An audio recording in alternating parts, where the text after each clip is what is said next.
News 24 पर आप देख रहे हैं सबसे बड़ा सवाल। आपके साथ मैं हूं मानक गुप्ता। आज 16 सितंबर है। आज से ठीक 4 महीने पहले यानी 16 मई को देश ने एक ऐतिहासिक जनादेश दिया था और नरेंद्र मोदी के नेतृत्व में प्रचंड बहुमत के साथ बीजेपी ने दिल्ली में झंडा बुलंद किया था। लेकिन आज ठीक 4 महीने बाद मोदी का वही मैजिक खतरे में दिख रहा है और वो इसलिए कि 9 राज्यों में हुए उपचुनाव में बीजेपी को करारी हार का सामना करना पड़ा है। कुल 33 सीटों पर हुए बाई इलेक्शन में बीजेपी को सिर्फ 12 सीटें मिल रही हैं। समाजवादी पार्टी और कांग्रेस ने बीजेपी से 14 सीटें छीनकर मोदी के जन्मदिन का जश्न फीका कर दिया है। क्या विकास के मुद्दे से हटकर लव जिहाद को अपनाना बीजेपी की बड़ी भूल थी? क्या मोदी सरकार का हनीमून पीरियड खत्म हो गया है? बीजेपी नेताओं से जवाब देते नहीं बन रहा है। इसीलिए हमारा भी सबसे बड़ा सवाल यही है, क्या उपचुनाव में बीजेपी की हार मोदी की हार है? क्या हिंदू मुसलमान की राजनीति बीजेपी को ले डूबी? क्या अब मोदी नफरत की राजनीति करने वालों पर लगाम लगाएंगे? इसी पर होगी बहस। लेकिन पहले देखिए क्या हुआ उपचुनाव में।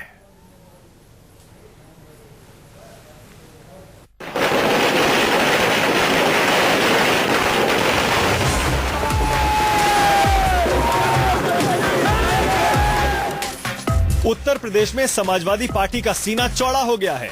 राजस्थान, गुजरात में कांग्रेस समर्थकों के पैर खुशी के मारे जमीन पर नहीं पड़ रहे हैं। खुश होने वाली बात भी है, जिस मोदी मैजिक और मोदी लहर के कहर से समाजवादी पार्टी और कांग्रेस की नींद उड़ गई थी, आज उपचुनाव के नतीजों से उल्टे बीजेपी की ही नींद उड़ गई है। 33 विधानसभा सीटों के नतीजों ने मोदी मैजिक की हवा निकाल दी है। यूपी, राजस्थान से लेकर गुजरात तक बीजेपी की बड़ी हार हुई है। 100 दिन की मोदी सरकार के रिपोर्ट कार्ड को उपचुनाव नतीजों का आधार माना जाए तो जनता ने मोदी को पूरे तौर पर खारिज कर दिया है। यूपी की 11 विधानसभा सीटों में 8 समाजवादी पार्टी ने बीजेपी से छीन ली, तो वहीं बीजेपी महज 3 सीटों लखनऊ पूर्व, नोएडा और सहारनपुर में ही जीत बरकरार रख पाई। सांप्रदायिक दलों के खिलाफ मतदान हुआ है। लोग चाहते हैं कि सद्भावना, भाईचारा, मजहबी एकता और आपस में मिल के रहें। ऐसी ताकतें जिन्होंने समाज को बांटने की बात की, धर्म जात को लड़ाने की बात की, मैं धन्यवाद दूंगा जनता का और आभार भी प्रकट करूंगा कि सब ने एक होकर के, सब भेदभाव मिटा करके समाजवादी पार्टी और समाजवादी नीतियों का समर्थन किया है। नरेंद्र मोदी के 100 दिन के रिपोर्ट कार्ड को तगड़ा झटका राजस्थान में भी लगा है। राजस्थान की 4 विधानसभा सीटों में बीजेपी सिर्फ कोटा दक्षिण सीट पर कब्जा बरकरार रख पाई। बाकी 3 विधानसभा सीटों सूरजगढ़, बैर और नसीराबाद सीटें कांग्रेस ने बीजेपी से छीनकर मोदी के साथ वसुंधरा राजे सरकार के कामकाज पर भी सवालिया निशान खड़ा कर दिया। राजस्थान की 4 सीटों पर चुनाव हुआ। ये चारों सीटें बीजेपी के पास थीं और इन चारों में बीजेपी जीती थी 50,000 के मार्जिन से अधिक पिछले विधानसभा चुनावों में। और आज चुनाव हुए हैं, उनमें से 3 सीटों पर शानदार जीत कांग्रेस पार्टी की आज हुई है और ये सारा श्रेय इसका कांग्रेस के कर्मठ नेताओं को जाता है। और मुझे लगता है कि प्रदेश में आज नौजवान कांग्रेस पार्टी के साथ आकर खड़ा हुआ है। गुजरात के नतीजों से तो बड़े बड़े विश्लेषक भी हैरत में पड़ गए। 9 विधानसभा सीटों पर उपचुनाव के नतीजों में महज 6 सीटों को ही बीजेपी बचा पाई। कांग्रेस ने बीजेपी से 3 सीटें झटकने में सफलता हासिल की है। इस तरह से लोकसभा में अप्रत्याशित सफलता हमें मिली थी, उसको ध्यान में रखते हुए मैं यही कहूंगा कि सही में स्थिति अभी ठीक नहीं है। लेकिन अच्छा है, ये ब्लेसिंग इन डिसगाइज है बीजेपी के लिए, आई ओपनर का काम किया है। देखना पड़ेगा क्योंकि स्टेट में जब चुनाव होते हैं तो उसमें स्टेट लीडरशिप होता है, लोकल फैक्टर्स होते हैं, टिकट बंटवारे होते हैं। सारी चीजों पर नए सिरे से पार्टी विचार करेगी कि आने वाले विधानसभा के लिए अब जो तैयारी है उसमें हमें काफी ये मददगार होगा। अब सवाल उठने लगे हैं कि अगर लोकसभा में जीत का श्रेय मोदी और अमित शाह के हिस्से का था तो हार की जिम्मेदारी भी इनको ही लेनी चाहिए। सवाल तो ये भी उठ रहे हैं कि उपचुनाव में मोदी के भगवा ब्रिगेड ने ही बीजेपी की लुटिया डुबो दी है, तो क्या ऐसे में भगवा ब्रिगेड पर लगाम लगाएंगे मोदी? उपचुनाव के नतीजों ने बीजेपी की मुश्किलों को भी बढ़ा दिया है। महाराष्ट्र में सीट को लेकर पेंच फंसा हुआ है। हरियाणा में कांग्रेस जीत का दम भर रही है। ऐसे में उपचुनाव के नतीजे बीजेपी के लिए बड़ी मुसीबत भी साबित हो सकते हैं। Bureau report, news 24। तो हमारा आज का सबसे बड़ा सवाल यही है, क्या उपचुनाव में बीजेपी की हार मोदी की हार है? क्या हिंदू मुसलमान की राजनीति बीजेपी को ले डूबी है? और क्या मोदी नफरत की राजनीति करने वालों पर लगाम लगाएंगे? बहस करने के लिए सबसे बड़ा सवाल में मेरे मेहमान हैं सुधांशु मित्तल बीजेपी से, कांग्रेस से अखिलेश प्रताप सिंह, समाजवादी पार्टी से अशोक वाजपेयी जी, और यहां स्टूडियो में विनोद अग्निहोत्री जो कि वरिष्ठ पत्रकार हैं, राजनीतिक विश्लेषक हैं। आप सभी का स्वागत है। सुधांशु जी, पहला सवाल आपसे है, कुल 33 में से 12 ये फेल का आंकड़ा होता है, पास नहीं होता है। यूपी में 11 में से 8 ये भी फेल नंबर होते हैं, पास नहीं होते हैं। और राजस्थान में भी 4 में से 1 ये फेल होता है। सुधांशु जी, आप फेल हो गए, आप पूरी तरह से सुधांशु जी फेल हो गए। जवाब दीजिए।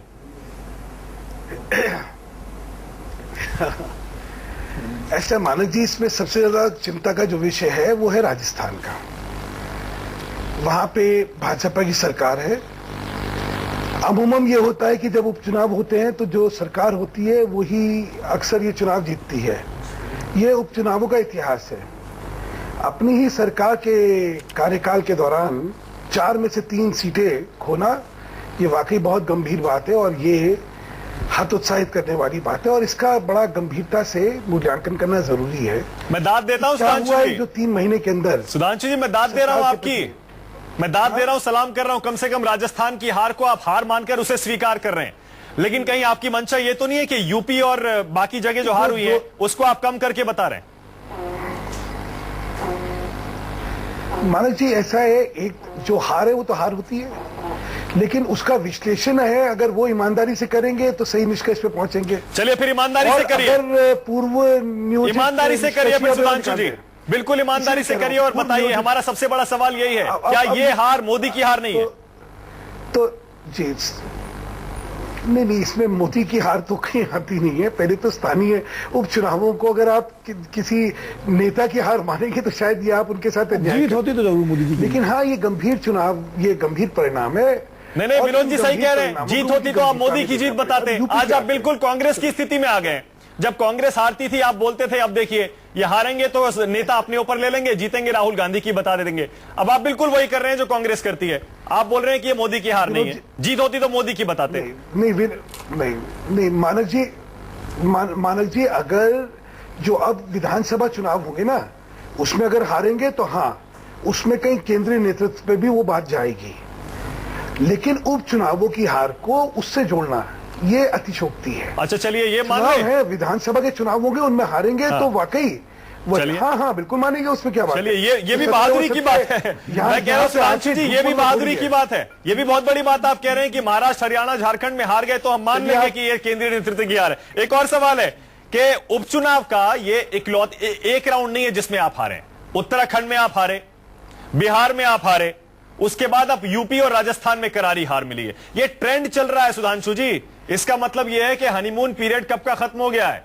मोदी का मैजिक स्थानीय लेवल पर नहीं चल रहा है, स्टेट इलेक्शन में नहीं चल रहा है। सुधांशु जी, मानक जी, आपने जहां जीते वहां तो देखा ही नहीं। असम में हम 37,000 वोट से जीते हैं, सिलचर की सीट, जो कि संतोष मोहन देव जी की बेटी उसकी सीट है और अभी लोकसभा वो जीती थी। अच्छा चलिए, उसके लिए वाहवाही दे देता हूं मैं। असम और पश्चिम बंगाल की दाद दे देते हैं, वाह कर देते हैं, वाह बीजेपी को वाह कर देते हैं, पीठ थपथपा देते हैं असम और पश्चिम बंगाल के लिए।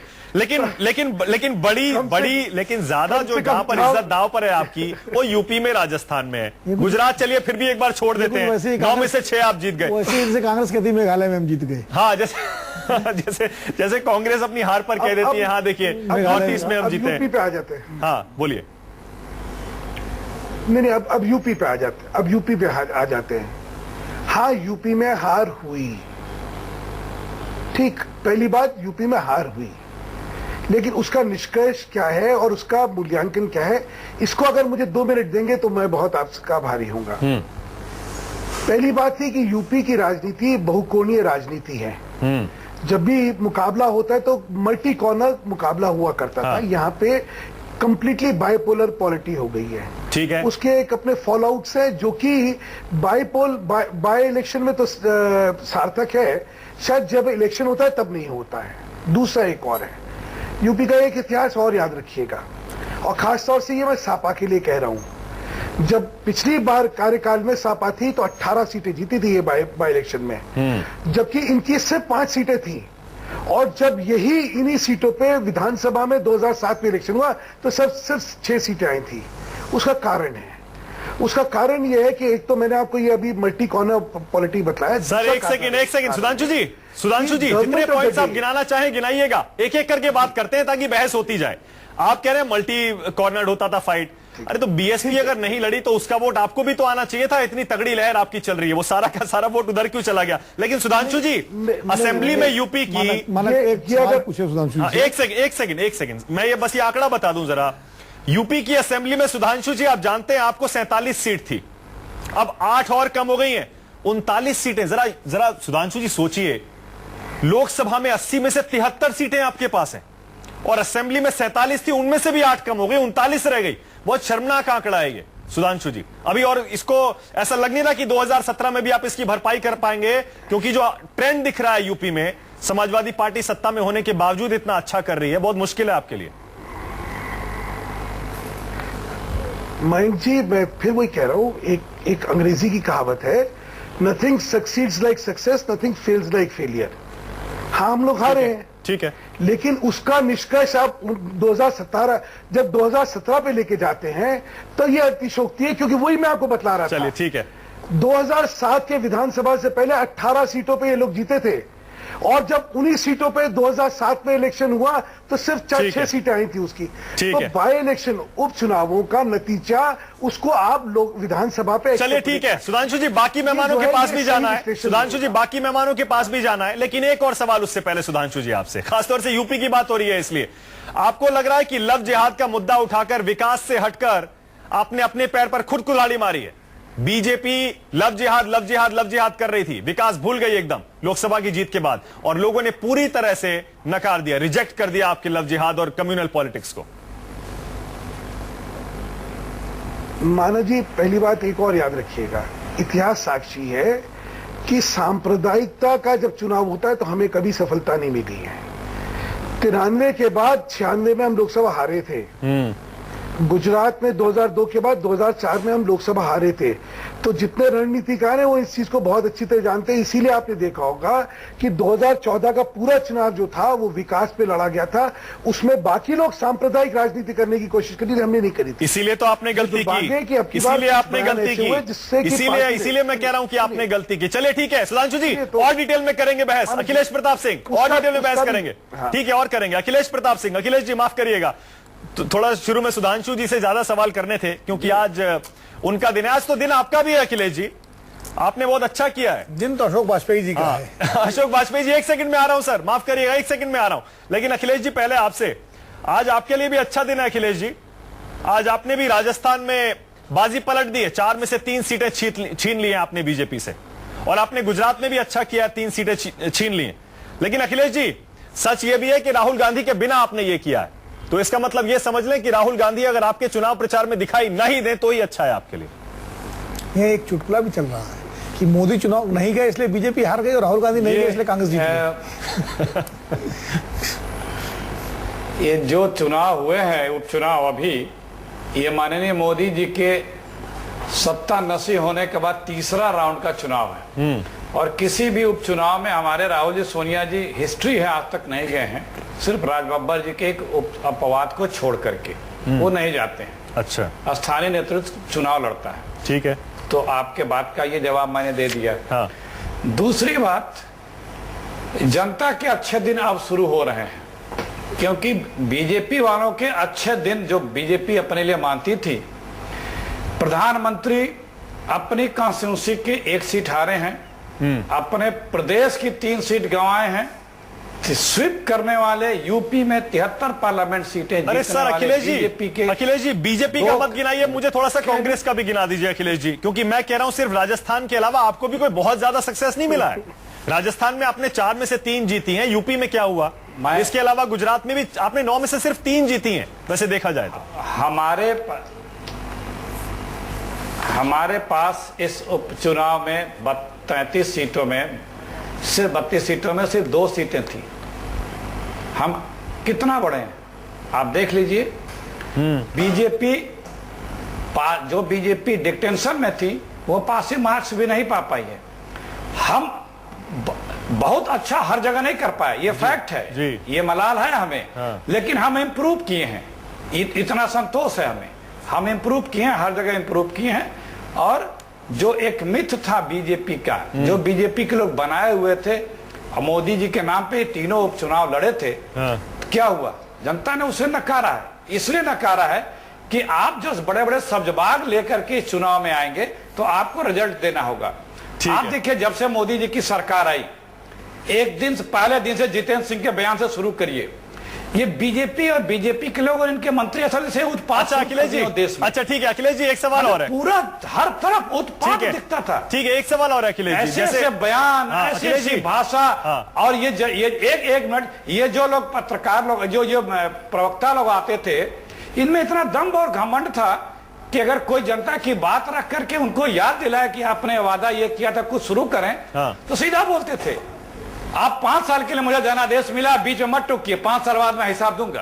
अरे भाई, जनता ने आपको जनादेश दिया, विपक्ष को जिस स्थिति में रखा, विपक्ष को ये जनादेश। अखिलेश जी, आपने ना मेरे सवाल का जवाब नहीं दिया। आपने बीजेपी की सारी नाकामी गिना दी और आपने कुछ हद तक ये भी मान लिया कि चलिए हम उतना अच्छा नहीं कर पाए। लेकिन सवाल मेरा ये था जो विनोद जी कह रहे हैं यहाँ पर, विनोद जी कह रहे हैं चुटकुला चल रहा है कि नरेंद्र मोदी नहीं गए, वो बीजेपी के लिए नुकसानदायक हो गया, और राहुल गांधी नहीं गए, वो कांग्रेस के लिए फायदेमत हो गया। इसका मतलब क्या है? चुटकुला चल रहा है, चुटकुला चल रहा है, इसका मतलब क्या है? चुटकुला तो आप किसी पे भी कभी भी बना सकते हैं, लेकिन मैंने आपको यथार्थ बताया। राहुल जी, सोनिया जी कांग्रेसी भाई कुछ चला रहे हैं। व्हाट्सएप पे तो बहुत सी चीजें चल रही है। व्हाट्सएप पे और ट्विटर पे तो बीजेपी गायब हो गई है। जो सुबह तक मतलब अति कर देते थे, भाषा की, शैली की और घमंड की, दम्भ की, तमाम चीजों की, वो एक भी दिख नहीं रहे। मतलब दिन भर हजारों आते हैं गाली से लेकर के, और उसमें सिर्फ घमंड अहंकार दिखता था।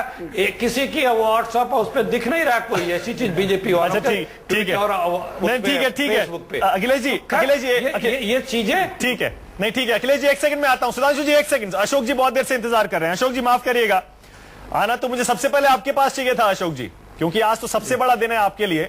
अच्छे दिन आपके आ गए। अच्छे दिन आपके आ गए हैं अशोक जी, मानेंगे आप?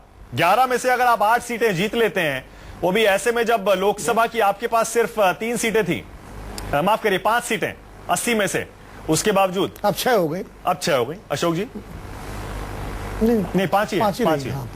अशोक जी, आपने बिल्कुल ठीक फरमाया कि लोकसभा चुनाव में जितना बड़ा डिबेकल समाजवादी पार्टी को मिला था, उसके बाद इन उपचुनाव में उत्तर प्रदेश की जनता ने समाजवादी पार्टी को एक बड़ा जन समर्थन देने का काम किया। वैसे तो ये चुनाव केवल 11 विधानसभाओं में और 1 लोकसभा पर हुआ है, लेकिन सौभाग्य से उत्तर प्रदेश के हर कोने में कोई न कोई सीट पर चुनाव हुआ है। तो इन चुनाव के नतीजों से प्रदेश का ये चुनाव एक थर्मामीटर का काम करेंगे और प्रदेश की जनता की नब्ज का पता इससे लगाया जा सकता है कि 3.5 महीने पहले जो सरकार दिल्ली में बनी थी, उसकी लोकप्रियता में किस तरीके से कमी आई है और किस तरीके से जनता ने जो एक सपना देखा था, जो उसे सब्जबाग दिखाया गया था, उससे उसको निराशा लगी है।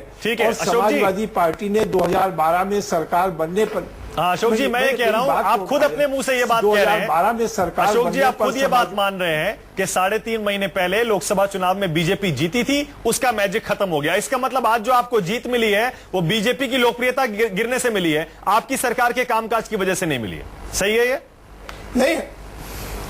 नहीं, हमको ये जीत मिली है जो 2012 के बाद समाजवादी पार्टी की सरकार बनी, उसने जो लोक कल्याणकारी काम किए, जो प्रदेश में विकास की योजनाओं को चलाने का काम किया, सरकार की योजनाओं का लाभ सीधे जनता तक पहुंचाने का काम किया। कौन सी योजना है जरा मुझे बताइए ना सर। 2014 के लोकसभा अशोक जी कौन सी ऐसी योजना है, कौन सा ऐसा काम कर दिया आपने जिसका श्रेय आप दे रहे हैं? सर कौन सा काम जरा बताइए ना। मैंने किसान बीमा योजना चलाई, किसान की अकाल मृत्यु होगी 5 लाख रुपए उसको मिलेगा। हमने कन्या विद्या धन दिया, इंटर पास लड़की को 30,000 रुपए देने का काम किया।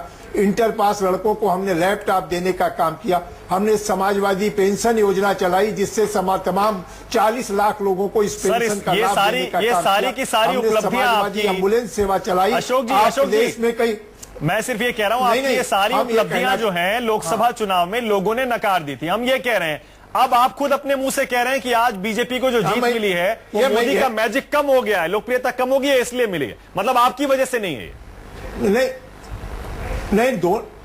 नहीं, मेरे कामों की वजह से लोकसभा में जनता ने मोदी मैजिक इस कदर लोगों पे भूत सवार था कि हमारे इन कामों की तरफ तवज्जो नहीं देने का काम किया। और आज जनता ने जब दोनों सरकारों की तुलना की है तो उत्तर प्रदेश की सरकार उसको कहीं संवेदनशील, कहीं बेहतर नजर आई है। और जनता ने इस बात को अशोक जी लौटता हूं आपके पास कि हमारा लोकसभा में निर्णय कहीं न कहीं हमसे चूक हुई थी। ठीक है अशोक जी लौटता हूं आपके पास। विनोद जी अब जरा इंडिपेंडेंट एक एनालिसिस हो जाए। लग रहा है आपको ये योगी आदित्यनाथ, साक्षी महाराज, प्रवीण तोगड़िया जो बार बार जहर उगलते थे, हिंदू मुसलमान, लव जिहाद, मुझे लगता है आपको भी शायद ऐसा लगता होगा कि अगर नरेंद्र मोदी को अपनी सारी मेहनत पर पानी नहीं फिरने देना है तो इन लोगों को एक कमरे में बंद करके और चाबी समंदर में फेंक देनी चाहिए। देखिए मानक, नरेंद्र मोदी, जितना नुकसान इन लोगों ने किया है बीजेपी का और मोदी का, वो शायद किसी ने नहीं किया होगा पिछले 4 महीने। नरेंद्र मोदी जो है 2002 के बाद खुद उनकी छवि जो है एक कट्टरवादी छवि बन गई थी। उन्होंने अपनी छवि बदली। जब वो राष्ट्रीय राजनीति में आए और केंद्रीय राजनीति में आए तो उन्होंने अपनी छवि बदलने का प्रयास किया और उस पर गवर्नेंस और डेवलपमेंट, इन सारे मुद्दों को लेकर के वो आगे बढ़े। और लोकसभा चुनाव में बड़ी होशियारी से, राजनीतिक होशियारी से भारतीय जनता पार्टी ने, नरेंद्र मोदी ने जो रणनीति अपनाई उसमें हिंदुत्व की सीमेंट थी, जातीय समीकरणों की ईंटें थी, गवर्नेंस का पलस्तर था और डेवलपमेंट का पेंट था। ये बना करके उन्होंने एक बहुत बढ़िया इमारत खड़ी की। 283 और 337 एनडीए, 283 बीजेपी। और इसके बाद उन्होंने उसी दिशा में आगे बढ़ना शुरू किया, चाहे लाल किले से उनका संबोधन हो, चाहे संसद के अंदर हो, सबको साथ लेके चलेंगे, सबका साथ सबका विकास। और उन्होंने चाहे वो जापान यात्रा हो, बुलेट ट्रेन हो, उन्होंने कोशिश ये की। लेकिन मैं, सुधांशु जी बैठे हुए हैं, हमारे मित्र हैं, वो डेवलपमेंट की बात कर रहे थे, गवर्नेंस की बात कर रहे थे, 10 साल के मॉनिटोरियम की बात कर रहे थे कि 10 साल तक कोई लड़ाई झगड़ा नहीं हो, कम से कम हम लोग उसको वो कर लें। दूसरी तरफ भारतीय जनता पार्टी उत्तर प्रदेश में लव जिहाद गर्म कर रही थी, लाउड स्पीकर और कांट में लाउड स्पीकर की बात लोगों ने रिजेक्ट कर दिया। नहीं मैं और योगी आदित्यनाथ आगे कैंपेन कमेटी के चेयरमैन बना दिए गए। तो ये क्या की जानकारी के बिना हुआ या उनके सहमति के बावजूद हुआ? क्या ऐसा हो सकता है? तो कहीं ना कहीं एक तरफ ये था कि गवर्नेंस का लेके चलेंगे, डबल गेम फेल हो गया। कहते हैं पाखंड की राजनीति और राजनीति का पाखंड। जनता ने इस बात को समझा।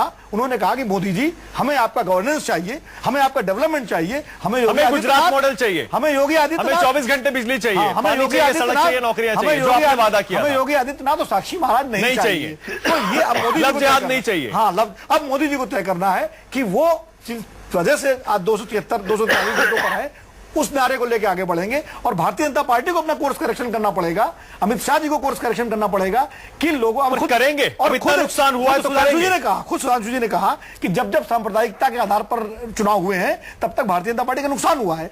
तो भैया नुकसान हुआ है तो इस बार क्यों लड़ा फिर लव जिहाद के कार्ड पे पूरा इलेक्शन? सुधांशु जी से मैं पूछना चाहूंगा, हमारे मित्र हैं, भारतीय जनता पार्टी में कलराज मिश्रा जैसे नेता है, भारतीय जनता पार्टी में लालजी टंडन जैसे नेता है, उत्तर प्रदेश में ओम प्रकाश सिंह है, बहुत सारे नेता है, खुद गृह मंत्री राजनाथ सिंह है। भाई तो योगी आदित्यनाथ को कहां से आप ले आए? वो गोरखनाथ मंदिर से उठाकर। सुधांशु जी मुझे ब्रेक लेना है, जल्दी से जवाब आपसे चाहेंगे। ये क्यों किया आपने? अपने पैर पर कुल्हाड़ी मार ली, योगी आदित्यनाथ को आगे कर दिया, लव जिहाद का झंडा उठा लिया। मैंने आपसे कहा कि लव जिहाद और सांप्रदायिकता भाजपा का एजेंडा नहीं है, और किसी के बयान उसके बारे में जो भी आए हैं उससे भाजपा ने अपने को अलग करा। स्पष्ट रूप में कहा कि ये भाजपा की ना तो मर्यादा है या मान्यता है। तो सुनिए एक चीज नहीं, दूसरा क्या है कि जैसा मैंने आपसे कहा, प्रत्याशी जो थे वहां के उनके विषय भी बहुत थे। ये स्थानीय परिप्रेक्ष्य से बहुत बड़ा है। सुधांशु जी एक सेकंड, नहीं सुधांशु जी एक सेकंड, सवाल का जवाब नहीं है। विनोद जी कह रहे हैं और ये सच है, आपने यूपी के बाई इलेक्शन के लिए चुनाव प्रचार की कमान योगी आदित्यनाथ को आधिकारिक तौर पर सौंपी थी, और उनको इससे आप इनकार नहीं कर सकते। पूर्वांचल से निकालकर सब जगह घुमाया गया उनको। मतलब ऐसा अभी तो आपने सुना, वो ये कह रहे हैं मैं 4 जगह तो गया ही नहीं था, मुझे रोक दिया गया था। और एक और बता देता हूं, अभी बात आ रही थी स्टार प्रचारक की, हमारा 20 स्टार प्रचारक थे, प्रदेश के 20 स्टार प्रचारक थे, हर एक कोई था। अब मीडिया की दृष्टि से किसी को ज्यादा महत्व मिल गया तो मिल गया, वो अलग बात है, लेकिन ये नहीं, चुनाव कैंपेन जो है, कमेटी का अध्यक्ष पहली बार बनाया गया है सांप्रदायिकता उनको। के प्रचारक होना अलग बात है। सुधांशु जी, लेकिन आपने इतनी सारी गलतियां सुधांशु मानी जी है, देखिए, इतनी सारी गलतियां ईमानदारी से मानी है आपने। एक कहावत है उत्तर प्रदेश में, रपट पड़े तो हरिगंगा, कि रपट गए तो हरिगंगा। जब अगर क्लिक कर जाते, अगर 11 में से 9 जीत जाते आप, तो कहते योगी आदित्यनाथ का एजेंडा चल गया, देखिए कितने बड़े हमारे नेता हैं। अब चूंकि रपट गए तो हरिगंगा, तो इसलिए जो है ये। चलिए, लेकिन फिर भी और मैं आपकी बात से सहमत हूं कि आपने खुद कहा कि सांप्रदायिकता के आधार पर चुनाव जब होते हैं तो नुकसान होता है। चलिए सर, ब्रेक का टाइम हो गया मेरा। सुधांशु जी, लेकिन फिर भी दाद दूंगा मैं आपको शुक्रिया करना पड़ेगा, आपको जाना है। इसके बाद सुधांशु जी हमारे साथ, सुधांशु त्रिवेदी जुड़ेंगे अगले आधे घंटे के लिए। दूसरे सुधांशु जी आएंगे। बहुत बहुत शुक्रिया सुधांशु मित्तल आपका, और दाद दूंगा, आपने बड़ी ईमानदारी से, बहुत बहादुरी से अपनी हार स्वीकार की है। बहुत बहुत शुक्रिया। विधानसभा के उपचुनाव में बीजेपी को करारा झटका लगा है, खासतौर से राजस्थान और उत्तर प्रदेश में। इसीलिए हम सवाल यह पूछ रहे हैं, क्या उपचुनाव में बीजेपी की हार मोदी की हार है? हमारे साथ तमाम मेहमान हैं। सबसे बड़ा सवाल में हमारे साथ कांग्रेस से अखिलेश प्रताप सिंह हैं, समाजवादी पार्टी से अशोक वाजपेयी हैं, बीजेपी से सुधांशु त्रिवेदी थोड़ी देर में जुड़ने वाले हैं, और यहां स्टूडियो में हमारे साथ विनोद जी बैठे हुए हैं। मैं आपके पास आ रहा हूं अशोक जी। अशोक जी, हमें याद है उपचुनाव से कुछ दिन पहले तक आपकी सरकार, आपकी पार्टी की इमेज यूपी में ऐसी बनी हुई थी, गुंडा राज लौट आया, अराजकता हो गई, किसी को कुछ समझ नहीं आ रहा है कौन क्या कर रहा है। मुलायम सिंह खुद समाजवादी पार्टी की सरकार से, अपनी सरकार से नाराज थे, अखिलेश को बार बार डांट लगा रहे थे। ये तो ऐसा लग रहा है कि बीजेपी ने आपको प्लेट में रखकर जीत दे दी है। नहीं, ये सरकार की, हमारी उपलब्धियों की, पार्टी की संगठन क्षमता की, माननीय मुलायम सिंह यादव जी के नेतृत्व की और माननीय अखिलेश यादव के सरकार की उपलब्धियों की जीत है। ये किसी ने सजा करके नहीं दे दी है। बीजेपी को लोकसभा के चुनाव में इत्तेफाक से इतनी बड़ी प्रचंड जीत मिली थी, जिसको वो संभाल के नहीं रख पाए, लेकिन उत्तर प्रदेश में समाजवादी सरकार ने जो काम किया। अच्छा ठीक है, मैं अखिलेश जी से पूछ लेता हूं, क्योंकि अखिलेश जी भी यूपी के नेता हैं। समाजवादी पार्टी पर विपक्षी दलों ने हमला करने का मैं काम अखिलेश किया। जी से पूछ लेता हूं, आप कह रहे हैं हमारी सरकार की उपलब्धियों की जीत है, हमें ऐसा लग रहा है, ठीक है, हमें ऐसा लग रहा है कि बीजेपी ने आपको जितवा दिया। अखिलेश जी, आपको क्या लग रहा है? यूपी में जो नतीजा आया, बाजी पलट गई है, एसपी जीत रही है, बीजेपी हार गई। जनता ने जिताया, और अगर बीजेपी को जीतने की सामर्थ्य होती तो अपने आप जीत लेती। हाँ, ठीक है, अगर अखिलेश जी, बीजेपी में यह सामर्थ्य होती तो स्वयं जीत लेती। ठीक है, हमको उत्तर प्रदेश की महान जनता ने जिताने का काम किया है। नहीं, ठीक है, ये तो हम मान रहे हैं, जीते हैं आप जीते हैं, ये तो सच्चाई है, इसे कोई बदल नहीं सकता। अखिलेश जी, लेकिन ये हुआ कैसे आपके हिसाब से? आप तो यूपी को समझते हैं अच्छी तरह। देखिए, है क्या कि जब से दिल्ली में बीजेपी की सरकार आई है, बहुत उम्मीद थी देश की जनता को, और उस उम्मीद पे एक भी कदम आगे नहीं बढ़े। और नहीं तो लोग दूसरों को उत्पादी दल बताते हैं। इतना उत्पात विशेष तौर से यूपी में हुआ कि जनता फेडअप हो गई थी। कहीं काम की बात नहीं, कहीं सरकार की उपलब्धियों की बात नहीं, और मोदी की सरकार के मंत्रियों चार सौ ये करने लगे थे। अच्छा, दूसरा कारण क्या था? जनता मोदी जी की सरकार, पार्टी से नाराज जरूर हुई, खूब ठीक से नाराज हुई। और एक चीज और जान ले आप, ये बीजेपी का यथार्थ है, हकीकत है, ये शक्ति। जब तक उन्माद या तूफान नहीं आएगा। अशोक जी कह रहे हैं कि हमारी सरकार की उपलब्धियों की वजह से जीते हैं। उन्माद तूफान आएगा तो आप मान रहे हैं ये बात? मैं बता रहा, हाँ मैं बता रहा हूं। अब क्या नहीं, ये तो कहेंगे ही, इनका काम है इनको कहना। अखिलेश जी, आप फंस गए। लेकिन जो सबसे, अखिलेश जी, मुझे लग रहा है आप फंस गए। बीएसपी लड़ी नहीं, आप फंस गए। बीएसपी लड़ी नहीं। अब वो कंप्लीट होने दें तो आपको समझ में आ जाएगा। बीएसपी लड़ी नहीं, हम सब्स्टिट्यूट दिखे नहीं, ये फैक्ट है यूपी में। ये एक दो तीन जगहों को छोड़ करके हम सब्स्टिट्यूट दिखे नहीं। हम अपने संगठन के कामों में लगे रहे। जब ये एक ग्रुप को था, बीजेपी को नहीं वोट देना है, तो सब्स्टिट्यूट के रूप में समाजवादी पार्टी दिखी। वो कुछ भी हो, सत्ता पार्टी में भी है, और सब्स्टिट्यूट दिखा। तो जो एंटी मोदी का ज्यादा प्रभाव है, अगर बीजेपी सपा जीती है तो उसमें 95% प्रभाव ये श्रेय एंटी मोदी का है। ये आपने बात कही, क्योंकि सब्स्टिट्यूट ये आपने बात कही है, ये आपने माना है कि एंटी मोदी वोट है जो समाजवादी पार्टी को खुशकिस्मती से मिल गया। विनोद जी, वाकई समाजवादी पार्टी ने ऐसा कौन सा काम किया अखिलेश यादव ने पिछले 1.5-2 साल में? जिसकी वजह से वो ये दावा करें कि हमारी उपलब्धियों की वजह से हम जीत रहे हैं। देखिए, ऐसा कौन सा काम किया? इस पैनल पर अभी जितने भी नेता थे सारे मेरे मित्र हैं। अशोक वाजपेयी जी हमारे बहुत पुराने मित्र हैं, जब मैं लखनऊ में था। अखिलेश जी भी मित्र हैं। मित्रता मत दिखाइए आप नहीं, मतलब आप सच्चाई बोल दीजिए। सच्चाई बोलता हूँ, इसीलिए मैं पहले अखिलेश जी से एक सवाल करूंगा और अपनी बात भी कहूंगा कि एक कहावत है ना हमारे अवधि में कि अहलदवा का बिया और पहलदवा दौरो दौरो घूमे। मतलब समझे, मतलब ये बेगानी शादी अब्दुल्ला दीवाना। तो कांग्रेस की स्थिति उत्तर प्रदेश और बिहार में ये हो गई है कि वहां नीतीश और लालू अगर जीतते हैं तो कांग्रेस खुश होती है। उत्तर प्रदेश में मुलायम सिंह जी की पार्टी जीतती है तो कांग्रेस अपनी पीठ ठोकती है। अगर मायावती जी भी लड़ रही होती है, मान लीजिए 8 सीटों में 4 बसपा जीतती है और 4 अगर सपा जीतती तो भी अखिलेश जी खुश होते। अखिलेश जी हंस रहे, अशोक जी हंस रहे हैं इस बार। अखिलेश जी उत्तर प्रदेश से मैं इसका जवाब दूंगा, मैं इसका जवाब दूंगा। नहीं, जवाब दीजिएगा। अखिलेश जी उत्तर प्रदेश से पंडित जवाहरलाल नेहरू से लेकर के और सोनिया गांधी और राहुल गांधी तक चुन के आते रहे हैं और आते हैं। प्रधानमंत्री नौ हुए, कांग्रेस पार्टी का गढ़ रहा है। 25 साल से आप वहां नहीं है, घटते जा रहे हैं। क्या मतलब जो है, मैं इसीलिए कह रहा था फंस गए अखिलेश जी, बता नहीं पा रहे थे। कब तक आप दूसरों की बारात में बाराती बन के जाते रहेंगे? कभी अपनी बारात भी सजाएंगे नहीं सजाएंगे? ये सवाल आपसे है। और अशोक जी से मेरा सवाल ये है, मैं बता रहा हूं, नहीं मैं अशोक जी का सवाल भी कह दूं उसके बाद आप। अशोक जी, हाँ, अशोक जी से मेरा सवाल ये है कि उत्तर प्रदेश में जिस तरह का वातावरण पिछले 2 साल से बना हुआ था, आप कहें कि साहब मीडिया ने कर दिया था, लेकिन जो माहौल था, चाहे वो मुजफ्फरनगर के दंगे रहे हो, चाहे वो आजम खान की बयानबाजी रही हो, या जगह जगह अपराध की घटनाएं रही हो, तो उससे जो छवि खराब हुई थी। आज आप 9 सीटें जीते, 8 सीटें जीत गए, ठीक है, आप पीठ ठोक लीजिए, लेकिन ये बताइए क्या कोई कोर्स करेक्शन समाजवादी पार्टी करेगी? कुछ अब सुधार आएगा? अशोक जी नाम लगाएंगे अपने उन तत्वों पर जिन्होंने उत्तर प्रदेश की व्यवस्था। बिल्कुल अशोक जी, मान लीजिए बिजली पानी की व्यवस्था। अशोक जी 1 सेकंड, अखिलेश जी 1 सेकंड में आ रहा हूं। अशोक जी मैं बोलूं? अखिलेश जी 1 सेकंड बस। नहीं, मैं बोल दूं एक एक करके। हाँ चलिए, अखिलेश जी पहले आप बोलिए। सवाल हुआ था। हाँ अखिलेश जी पहले आप बोलिए। मैं विनोद जी की बात, प्रधानमंत्री विनोद जी के सुझाव को बहुत गंभीरता और लोकसभा के। अशोक जी 1 सेकंड आ रहा हूं, पहले अखिलेश जी बोल रहे हैं। बात अशोक जी 1 सेकंड कि लोकसभा।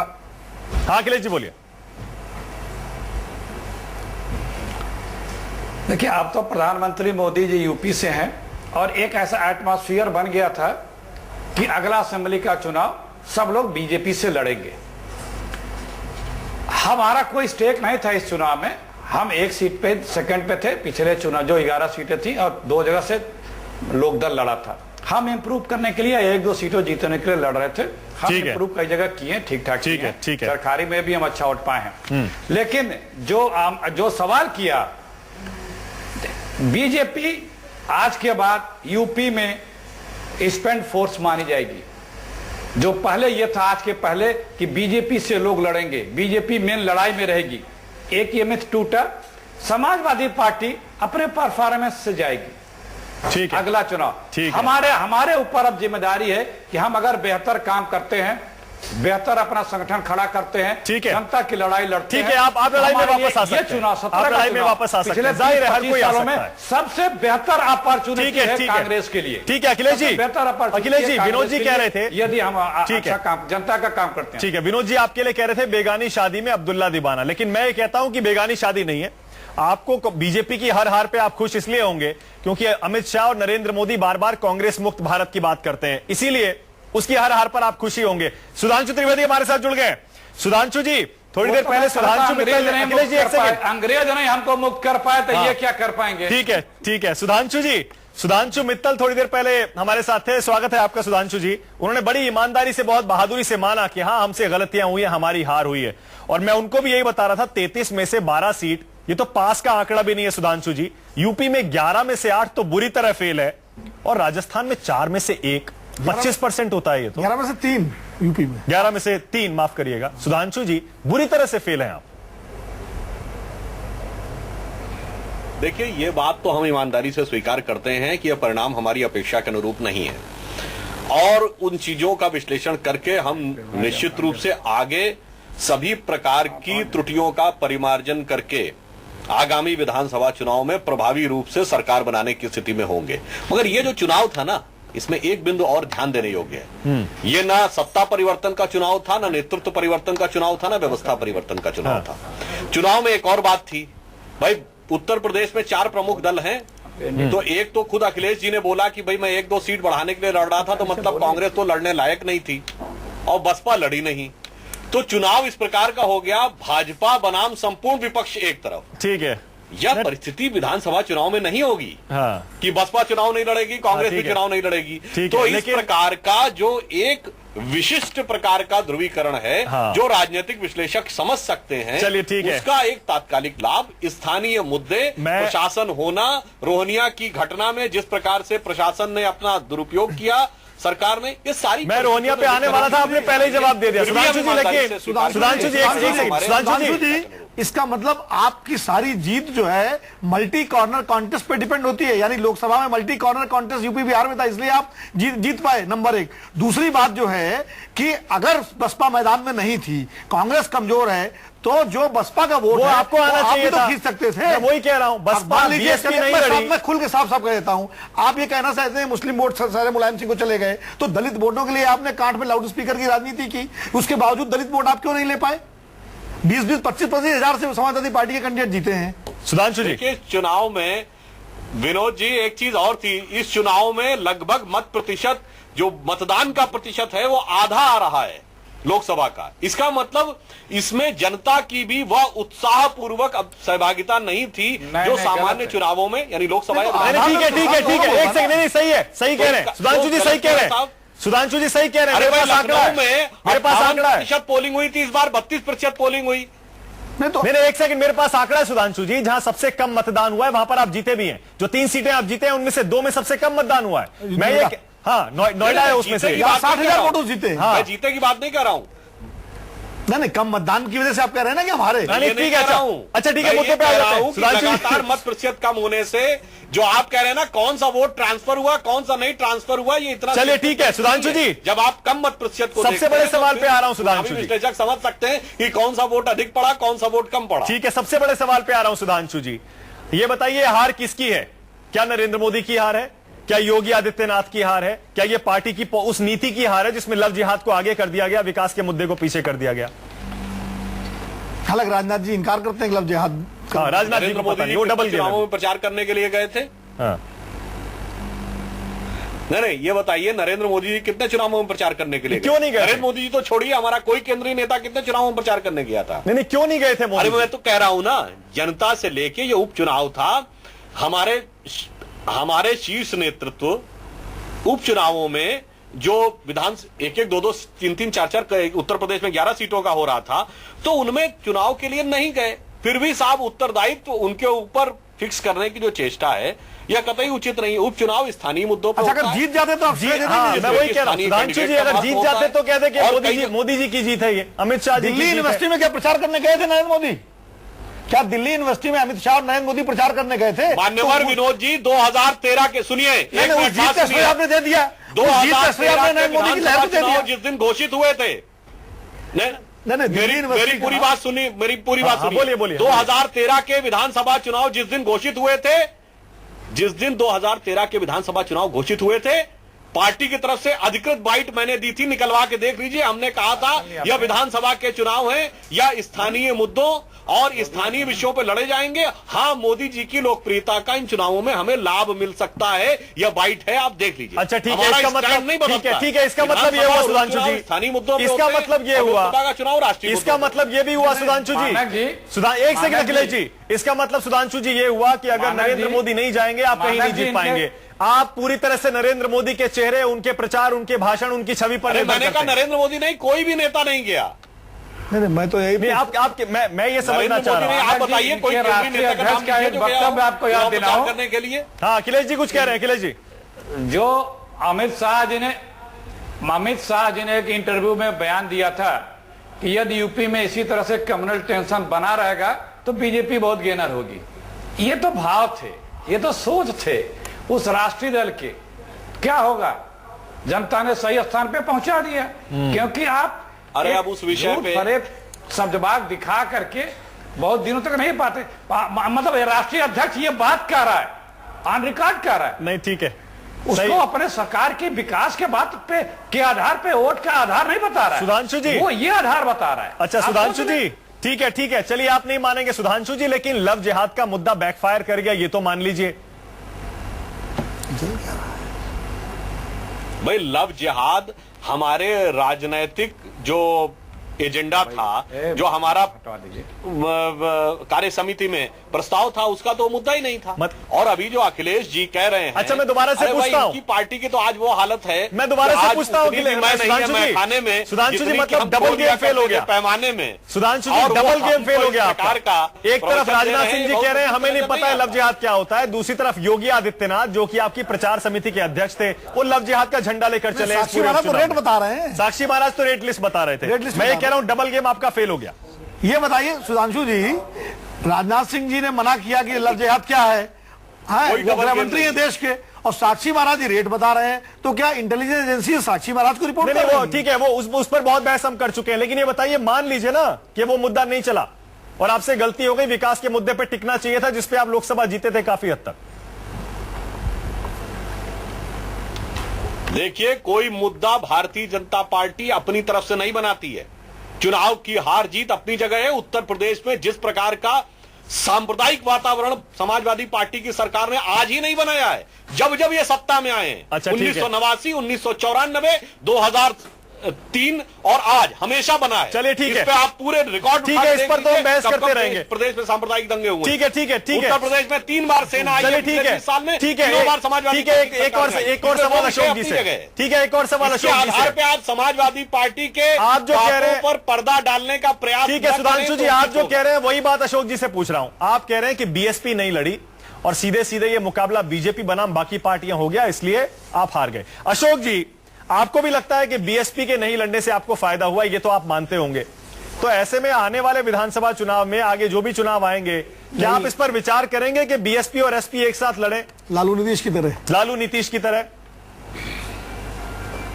देखिए बीएसपी चुनाव नहीं लड़ी, उसका सबसे ज्यादा लाभ लेने का प्रयास तो भारतीय जनता पार्टी ने किया कि जो सांप्रदायिक ध्रुवीकरण का लाभ उठाना चाहती थी और जिसके लिए प्रदेश के वातावरण को सांप्रदायिकता की आग में झोंकने का निरंतर प्रयास इनके नेताओं ने किया। इनके प्रचार का मुद्दा पूरी तरह से जवाब नहीं दे रहे अशोक जी, आधारित था। अशोक जी जवाब नहीं दे रहे, उन्होंने चुनाव के बनाए। मैं कह रहा हूं अशोक जी, मैं जवाब दे रहा हूं। बस एक सेकंड अखिलेश जी, एक सेकंड में छोड़ रहा हूं मानक जी, एक सेकंड में छोड़ रहा हूं अखिलेश जी। नहीं प्लीज हमें जाने दें, हमें बहुत देरी हो रही, हमने 8:40 तक की बात 7:40 तक। अच्छा ठीक है, प्लीज जाने दें, ठीक है ठीक है, क्षमा करें। ठीक है अखिलेश जी, बस 30 सेकंड और, अखिलेश जी 30 सेकंड। अशोक जी सवाल ये है, मुलायम सिंह जी ने खुद कहा था मायावती अगर आएंगी और लालू जी लाएंगे तो हम उनसे समझौता कर लेंगे, क्या उस पर विचार होगा?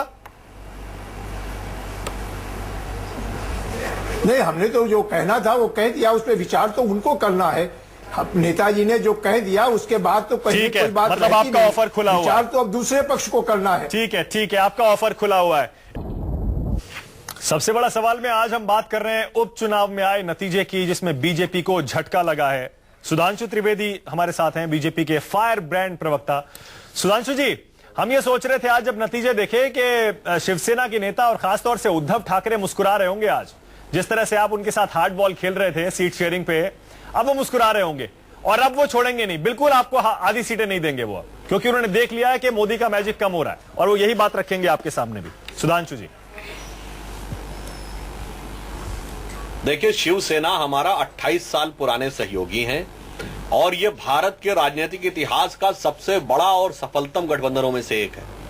अब अभी आप अपने चैनल में जो बोल रहे हैं, यदि एक तरफ आप कह रहे हैं कि एक विशेष प्रकार की वैचारिक विचारधारा वाली जो राजनीति है, एक तरफ आप कह रहे हैं साहब वो जो बीजेपी के को आप जिससे आइडेंटिफाई करते हैं उस पे तो आप शिवसेना को उससे ज्यादा आइडेंटिफाई करते हैं, तो आप कह रहे हैं साहब वो असफल हो गई, दूसरी तरफ शिवसेना मुस्कुरा रही होगी। ये सब आप लोगों के अपने विश्लेषण के और अपने अपने ढंग से इंटरप्रिटेशन यानी प्रेक्षण के विषय हो सकते हैं।